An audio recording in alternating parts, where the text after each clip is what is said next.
Buenas compañeros, vamos a revisar las guías que salieron recientemente el 19 de febrero del 2026 de tromboembolismo pulmonar de la AJA.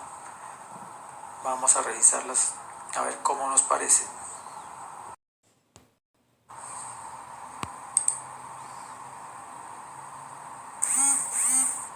Aquí una tomografía, una angiotaca.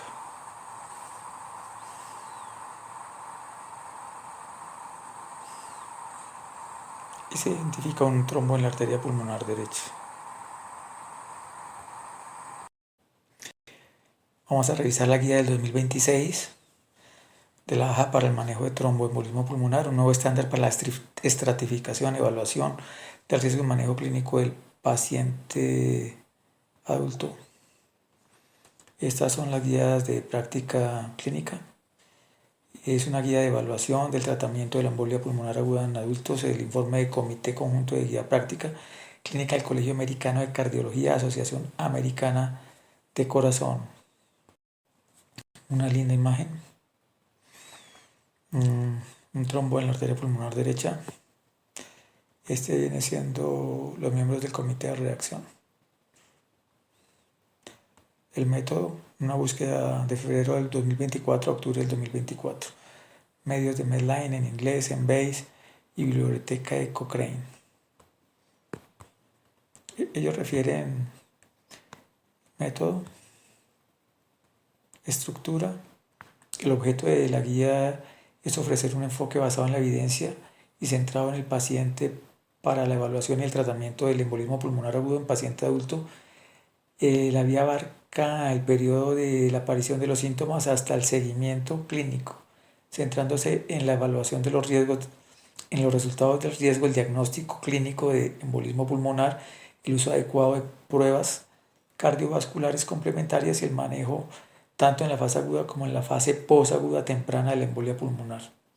Aborda estrategias de diagnóstico, manejo basada en la evidencia, incluida terapia farmacológica, terapias intervencionistas avanzadas y apoyo hospitalario para la embolia pulmonar aguda y los resultados asociados. No vamos a revisar todas las hojitas y eso, simplemente para que vean el índice. Siempre es largo, es muy interesante, relación con la industria, evaluación clínica, evaluación, biomarcadores, cuantificación de la carga trombótica, hospitalización, da buenas recomendaciones, trombectomía mecánica, embolectomía quirúrgica, tratamiento posagudo, o sea, da buenas recomendaciones, simplemente para que sepan que es larguito e interesante.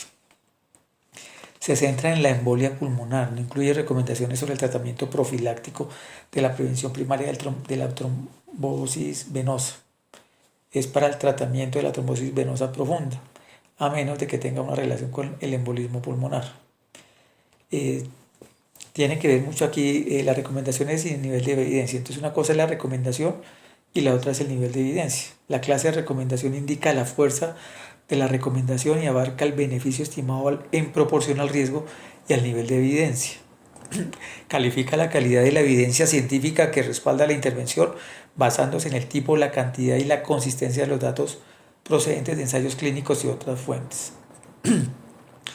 Entonces, mire, esto se llama semaforización y el verde es que usted puede andar, el rojo es que usted puede parar y ese viene siendo la recomendación. Si la recomendación es fuerte, es clase 1, pero siempre tiene en cuenta el riesgo-beneficio. Clase 1, que la recomendación de ala fuerte, la clase 2 ya la recomendación es moderada, la 2 B también una recomendada, puede ser razonable, la 3 no se beneficia aparentemente, también una recomendación moderada, se evalúa el riesgo-beneficio, no es que no se pueda usar.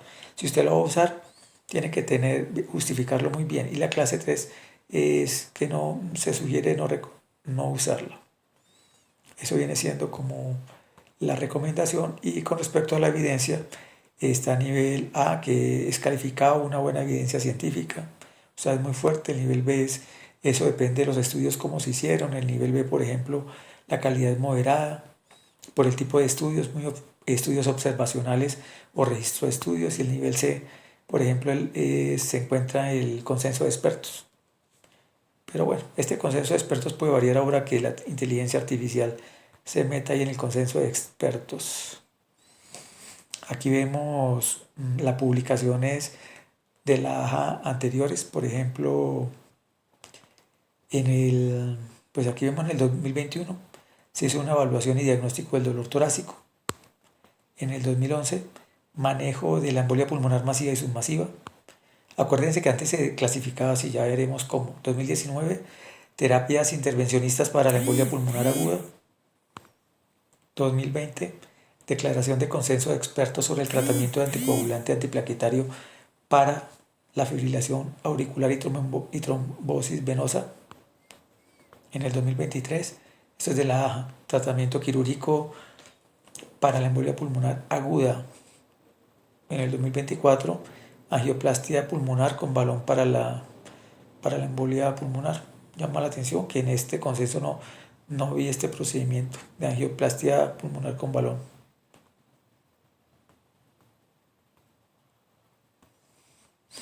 Esto es en el 2011. 2011, la clasificación de la AJA se clasificaba bajo riesgo, submasivo y masivo.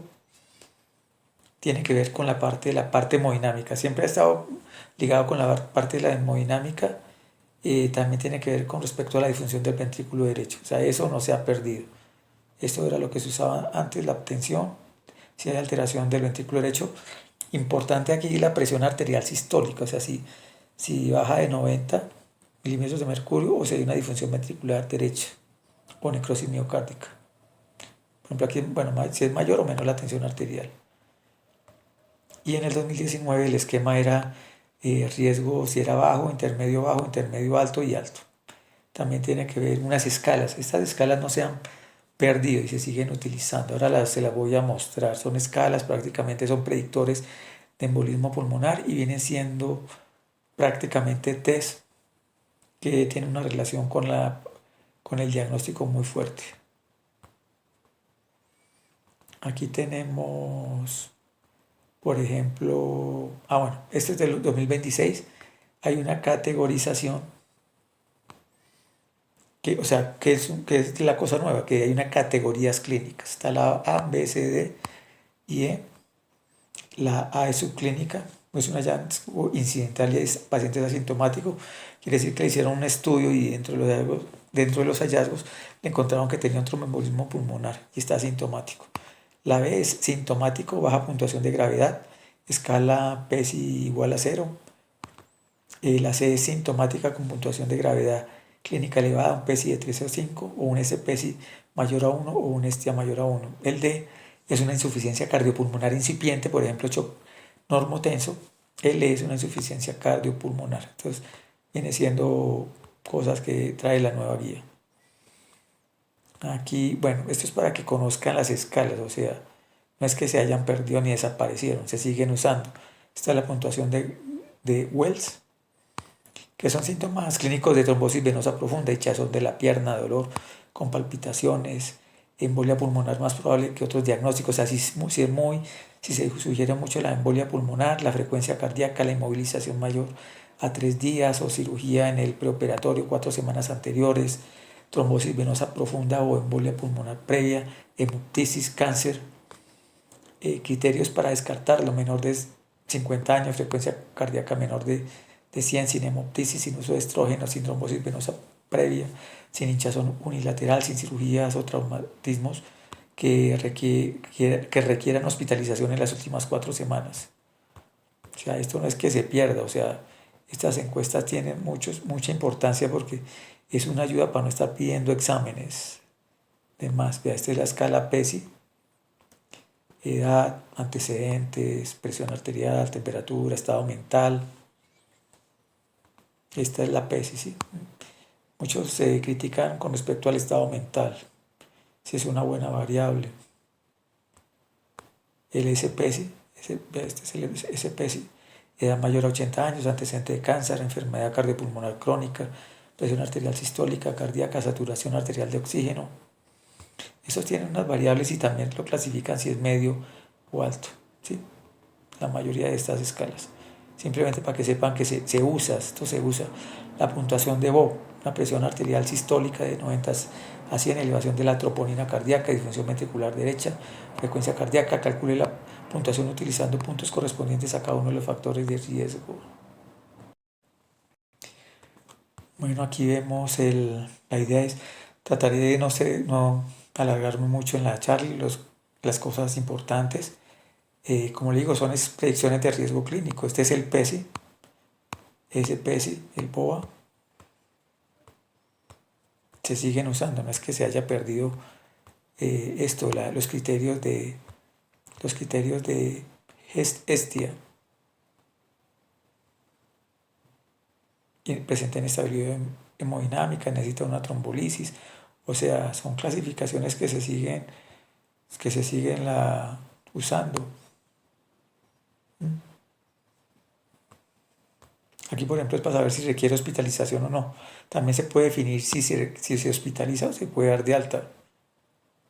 Requiere, o sea, es interesante, es necesario una trombolisis, el paciente presenta hemorragia, el paciente necesita más de 24 horas de oxígeno. Entonces, si la respuesta es no, considere tratamiento ambulatorio. Si la respuesta es mayor a uno de los criterios, considere hospitalización. O sea, se hace estos criterios para hospitalizar.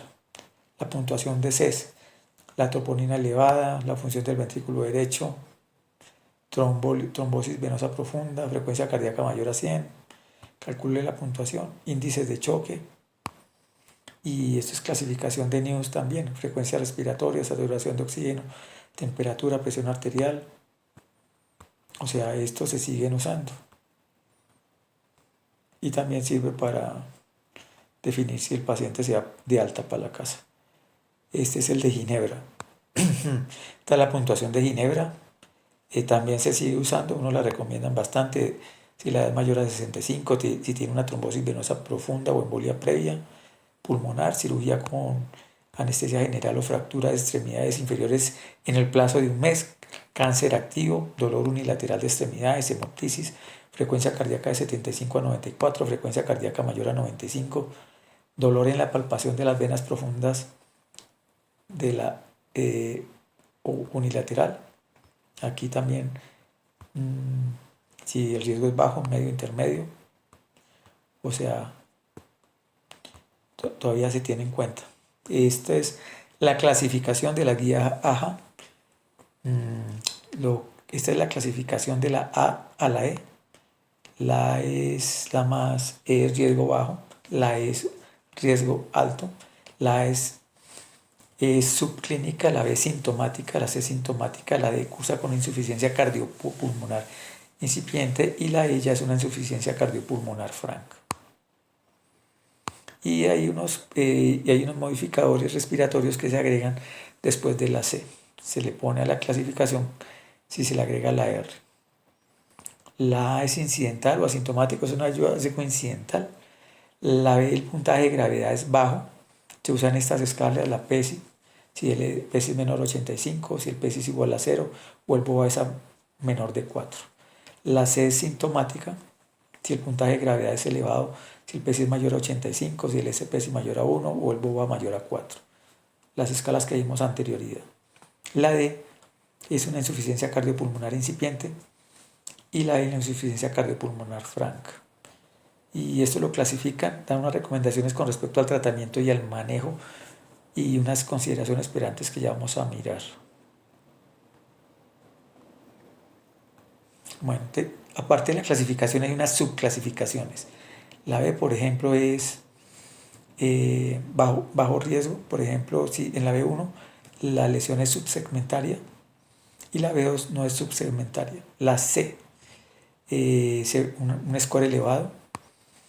Aquí se encuentran los índices del ventrículo derecho normal y normal en los biomarcadores que vamos a revisar más adelante, simplemente para que vean la subclasificación C1. La C2 si tiene anormal los índices del ventrículo derecho mayor a 1 y los biomarcadores, y la C3 tiene anormales los índices del ventrículo derecho y anormales los biomarcadores. Y la R si tiene síntomas respiratorios que ahora revisamos. La D la D1 si tiene hipotensión transitoria, la D2 si puede tener estar normotensivo, pero tiene los índices elevados de shock o el lactato elevado, mayor a 2. Y la E es una falla cardiopulmonar. Si la E1, si tiene un shock o una hipotensión persistente o un shock cardiogénico persistente, y la E2 es un shock cardíaco refractario o paro. Bueno, entonces aquí vemos esto, pues está en inglés.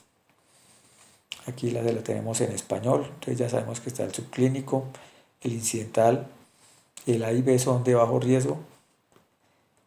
Aquí vemos las clasificaciones del PESI y del ESTIA, que son como la estratificación que se hace si se puede mandar, ayuda para saber si se hospitaliza o se manda eventualmente para la casa. Esta guía hace un énfasis para dar un manejo rápido y ambulatorio. Entonces B1 subsegmentaria, la B2 no subsegmentaria, si tiene riesgo o disfunción del ventrículo derecho ya entra en la C, tiene que estar en una unidad de intermedios por lo menos. La C1, si tiene un SPSI mayor a 1 y disfunción del ventrículo derecho o biomarcadores. La C2, disfunción del ventrículo derecho, biomarcadores positivos. La C3 si es biomarcadores positivos y si es de alto riesgo. La D1 ya es con hipotensión transitoria, shock o normotensivo o hipoperfusión sin hipotensión. Tiene elevados los marcadores y, como ya les había referido antes, el lactato. Y E1 tiene shock cardiogénico y el E2 tiene shock refractario o paro.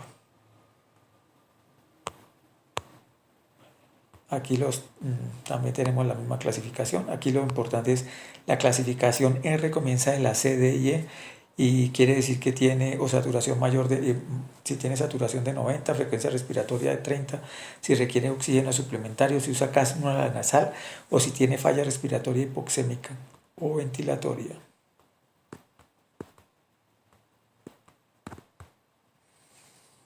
Bueno, aquí esta es la R, ¿sí? Esta es la R, si requiere oxígeno suplementario, cánula nasal o falla respiratoria. ¿Y esto para qué sirve esta clasificación? Uno, para definir el manejo. Entonces, ¿en qué consiste el manejo? El pilar, la piedra angular del manejo es la anticoagulación plena, que puede ser oral o puede ser intravenosa o subcutánea, que recomiendan ellos.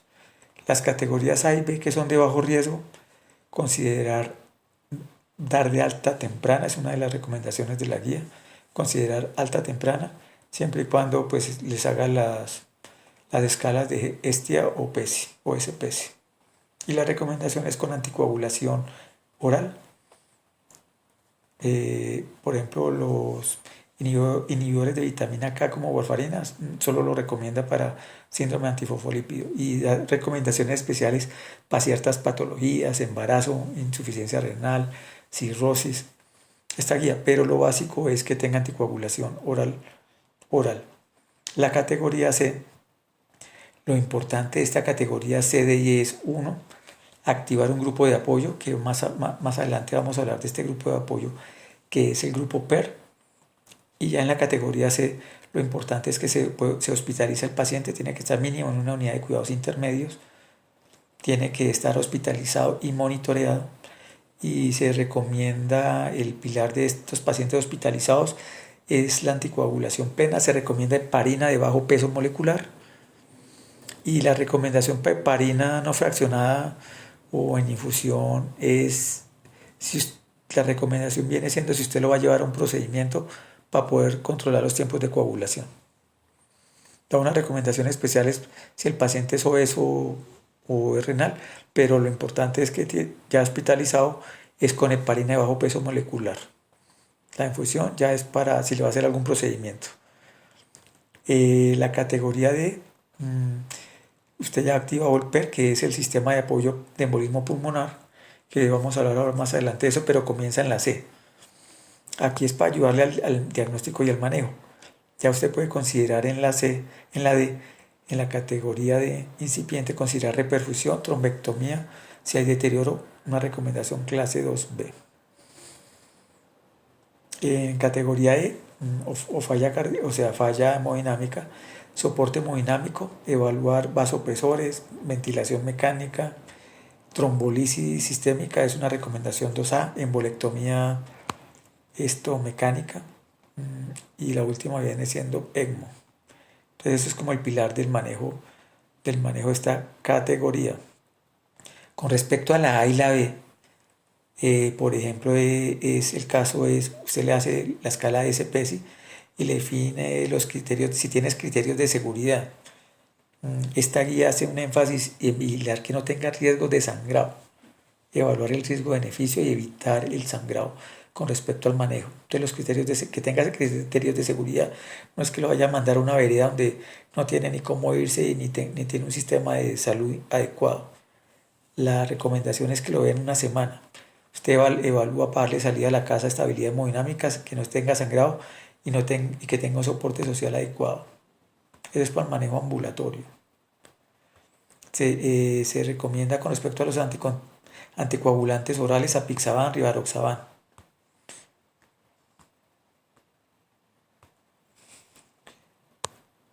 Bueno, esto, bueno, esta es clase A y clase B. Se le inicia el manejo anticoagulación, el manejo primario. Clase C, esta es clase, bueno, prácticamente lo que es C, D y E. Esto es, bueno, aquí lo importante de esto es en esta clasificación, aquí de este flujograma lo importante es activar el grupo PER, que es un grupo que tiene muchos profesionales y que están muy al alta para definir un diagnóstico y manejo oportuno con respecto al tromboembolismo pulmonar, así como lo hay en infarto. Se ha creado el grupo de ACV isquémico, el grupo de paro. Entonces la idea es que haya un grupo exclusivo para entender los casos de tromboembolismo pulmonar. Las guías aquí establecen que todavía es muy importante evidencia y recomendación fuerte la historia clínica del paciente y el examen físico, independientemente de los laboratorios e imágenes. Pero aquí, bueno, si lo va a ver el grupo PER, ya debe tener una buena historia, un buen examen físico, laboratorios e imágenes. Entonces aquí, para poderle definir el manejo, principalmente. Bueno, estática lo vemos prácticamente desde la C. Bueno, aquí es para manejo de la anticoagulación. Y aquí activar bueno, anticoagulación, evaluar el manejo.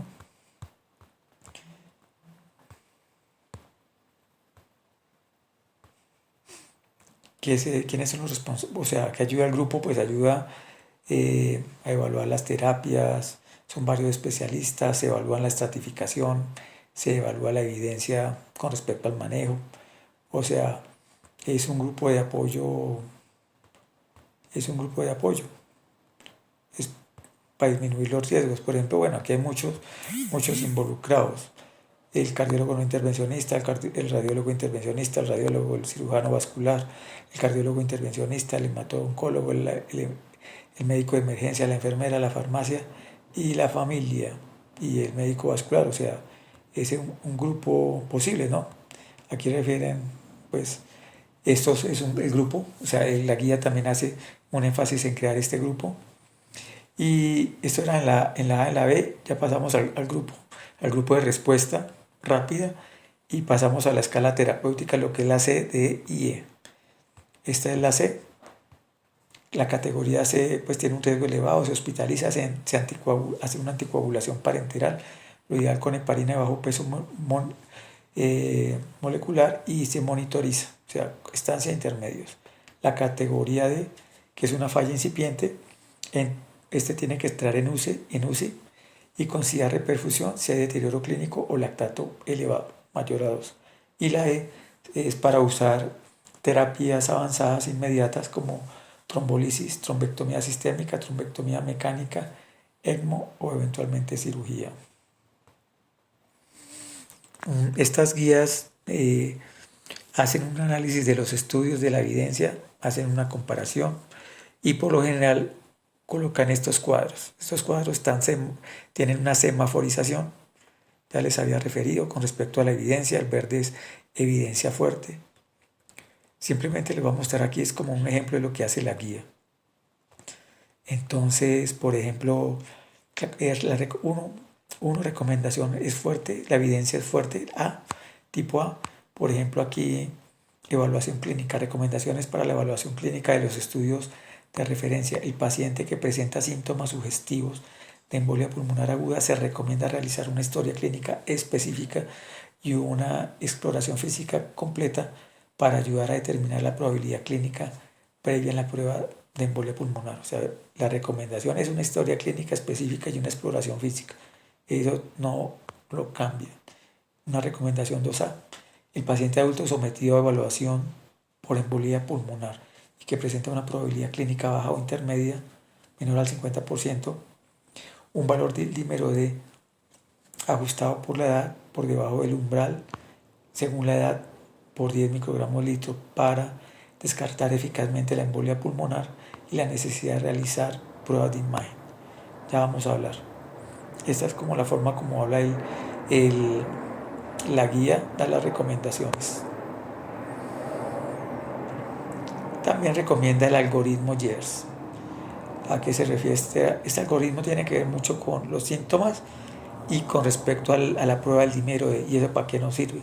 Simplemente es una ayuda para definir si un paciente requiere imágenes como angiotaco. Entonces, si tiene una sospecha de embolia pulmonar, si tiene estos signos clínicos de trombosis venosa profunda, hemoptisis o un diagnóstico probable de tromboembolismo pulmonar, entonces usted, ¿qué es lo que le hace? Le hace un dímero D. Si tiene esas variables YERS de 0 y un dímero D menor a 1000 nanogramos mililitro, se descarta la embolia pulmonar. Si las variables YERS es de 0 y un dímero D mayor a 1000, haga un angiotaco. Si tiene uno de estos, de los de arriba, positivos, y un dímero D menor de 500, se descarta la embolia pulmonar. Y si tiene más de una variable de YERS y un dímero D mayor a 500, solicite un angiotaco. Entonces, ¿para qué sirve el algoritmo YERS y el dímero D? Para establecer si requiere un angiotaco. Entonces, por ejemplo, sospecha clínica, si tiene disnea, dolor pleurítico, signos vitales, probabilidad preteshueso o de ginebra. Intermedia, baja, intermedia o alta. Si es baja, menor al 15%, intermedia del 15 al 30 y alta mayor al 50%. Y además de los criterios PER, que ya los menciono. O sea, no necesita exámenes específicos, ni lunares, ni muy avanzados. Con esto ya usted le define el manejo. Si es intermedio, si el riesgo es intermedio, tómele dímero D. Si el riesgo es alto, pídale un angiotaco. Y aquí, pues la historia dirigida es la primera herramienta diagnóstica de la recomendación. Esta es la escala PER.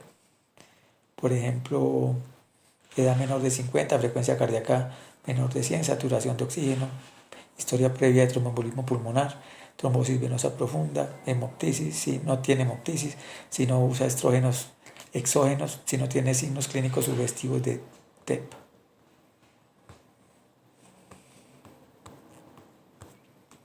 Bueno, evaluación del paciente con sospecha aguda de tromboembolismo. Pues este es un resumen de lo que hablamos anterior.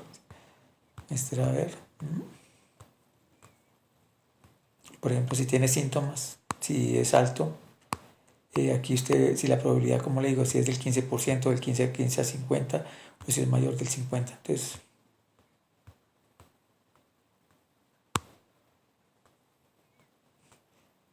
si es menor del 15% es baja, usa los criterios de PERC. Del 15 al 50% usa el dímero D. Y entonces ahí utiliza los criterios de YERS. Si el dímero D es menor a 1000 nanogramos mililitro, pues lo excluye.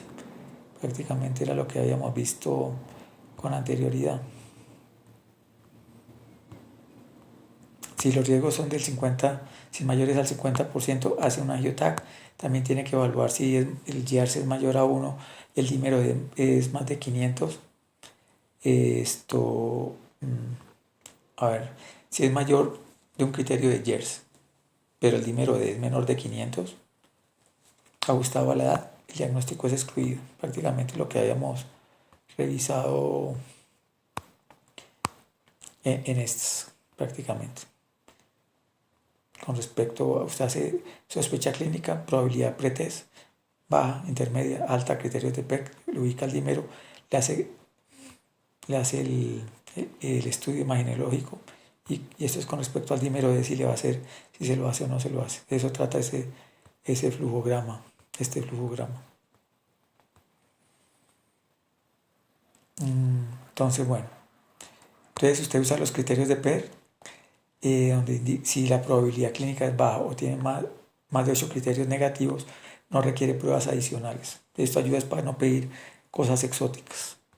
Si tiene un algoritmo de Jersey más el dímero D, si el dímero D es menor de 1000, exclusión de tromboembolismo.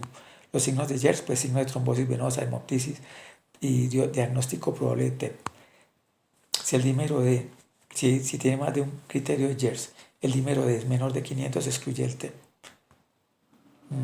Y ajuste de la edad en pacientes mayores de 50 años. Bueno, esta tabla tiene que ver con las características de la parte de la disfunción del ventrículo derecho.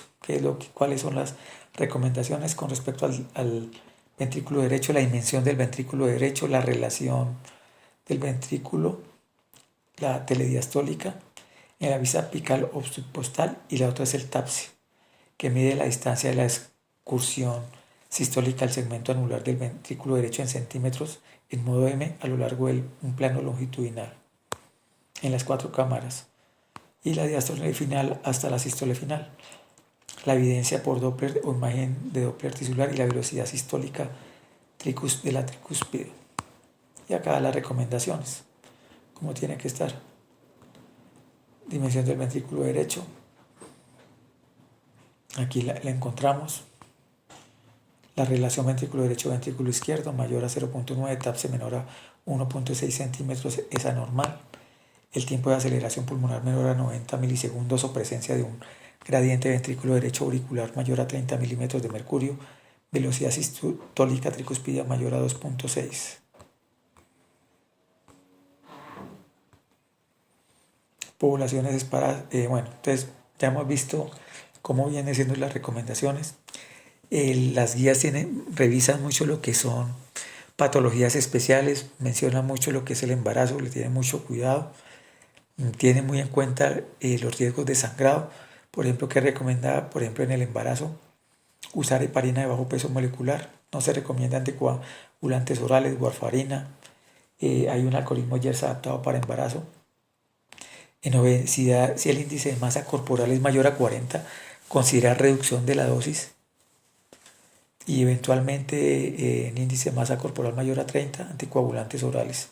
En cáncer activo, anticoagulantes orales. La heparina de bajo peso molecular, según la patología. El síndrome de antifosfolípido, este es exclusivamente de warfarina. Está contraindicado los anticoagulantes orales. Estrategias de imagen, ¿qué recomendaciones da? La angiografía por TAC pulmonar es clase 1 para probabilidad, o sea, si la probabilidad es alta y el dímero D elevado, permite evaluar la relación ventrículo derecho-ventrículo izquierdo y el diagnósticos alternativos. El gol estándar es el angioTAC. Cuando se usa gamografía de ventilación, perfusión. Recomendación 2A. Uso en insuficiencia renal, alergia al contraste o embarazo si la radiografía de tórax es normal. Y el ecocardiograma refiere que no es diagnóstico, que es una clase 3 de evidencia, bueno, una recomendación 3. Y se usa para estratificar el riesgo postdiagnóstico. La anticoagulación es la piedra angular. La anticoagulación plena puede ser oral o parenteral. oral en manejo ambulatorio y parenteral hospitalizado. Se recomienda el apixaban, el rivaroxaban, endoxaban, dabigatran y, o sea, evalúa mucho el riesgo de sangrado, es menor el sangrado a dosis fija. Y en la parenteral se recomienda la heparina bajo peso molecular, tiene mejor seguridad y menor riesgo de sangrado. ¿Cuándo usa la parenteral? Si va a hacer algún procedimiento invasivo, porque lo puede suspender y así controla, evita el riesgo del sangrado. ¿Qué dicen las terapias avanzadas? Bueno, pues está la trombolisis sistémica, se usa en categoría E, en paciente con shock, evaluar el riesgo, evaluar el riesgo con respecto al sangrado. Intervención con catéter o trombectomía es una indicación de DIE, es una alternativa clase 2A para reducir la carga de trombo con menor riesgo de sangrado. Y el ECMO es una indicación en un colapso circulatorio refractario, puente o recuperación a la recuperación.